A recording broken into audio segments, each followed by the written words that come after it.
Je pense que c'est l'erreur que nos autorités sont en train de commettre ou bien qu'ils ont commise depuis un certain moment parce que penser qu'on va vaincre ce terrorisme et ce banditisme avec des avions, ça c'est taper à côté.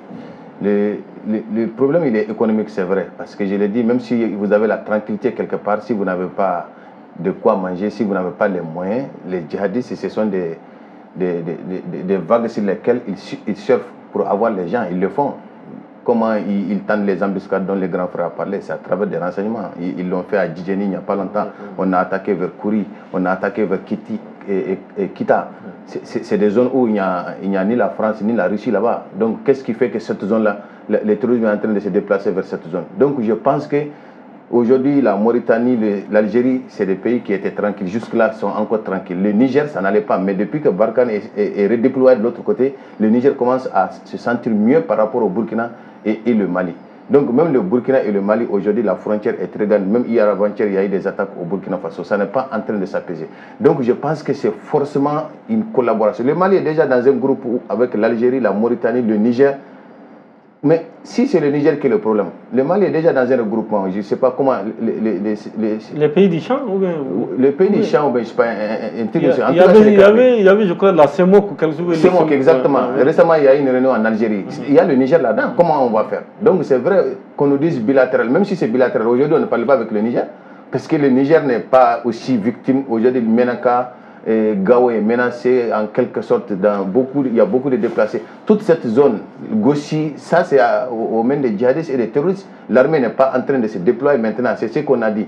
Quand vous venez dans un village, ce n'est pas avec les avions que vous allez faire le combat. Parce que c'est tout un ensemble, comme il l'a dit au début.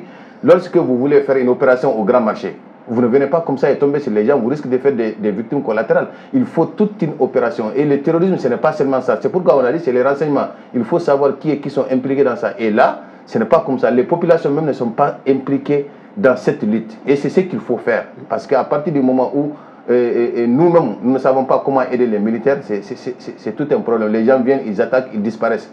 Quelqu'un m'a parlé des villages de Baguinada où il voit des véhicules suspects. On se demande si ce ne sont pas ces gens qui ont attaqué Kassela l'autre jour. Donc, moi, je leur ai dit ce que j'avais à dire, mais je n'ai pas tous les détails pour faire remonter l'information. Voici des actions que nous devons mener en tant que journalistes. Mais l'opinion, surtout aussi, doit être impliquée dans ça. Donc, je pense que militairement, tout ne va pas se jouer sur ce coup. Ça, c'est totalement raté. Maintenant, économiquement, même si vous voyez qu'on paye aujourd'hui des avions, des armements, c'est parce qu'il y a l'argent.